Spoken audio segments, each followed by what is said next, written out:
বন্ধুগণ, সেই কুমড়োটা আমি কেটে নিলাম। এখন এই কুমড়োটা রান্না করব,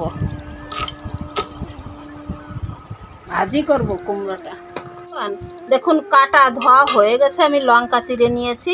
এখন আমি রান্নাটা বসিয়ে দিচ্ছি। কড়াইতে তেল দিয়ে দিলাম, এই সর্ষে দিয়ে দিলাম। একটা নতুন রেসিপি, কুমড়ো দিয়ে কুমড়ো ভাজা। এই ভাজা এত সুন্দর লাগে, শুধু এই কুমড়ো ভাজা দিয়েই খাওয়া হয়ে যাবে এক থালা ভাত।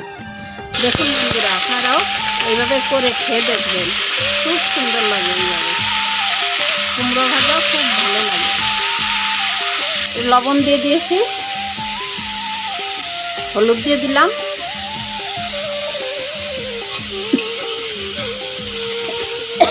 আর অল্প পরিমাণে চিনি দিয়ে দিয়েছি। এখন একটু নেড়ে চেড়ে ঢেকে দেব। মাছ ছাড়া খুব ভালো লাগে এইভাবে কুমড়ো ভাজা খেতে। একটু ঢেকে দিলাম, 5 মিনিট ঢেকে তারপরে আবার ঢাকা তুলে দিতে হবে। দেখতে থাকুন বন্ধুগণ। আমার রান্না হয়ে গেছে, দেখুন।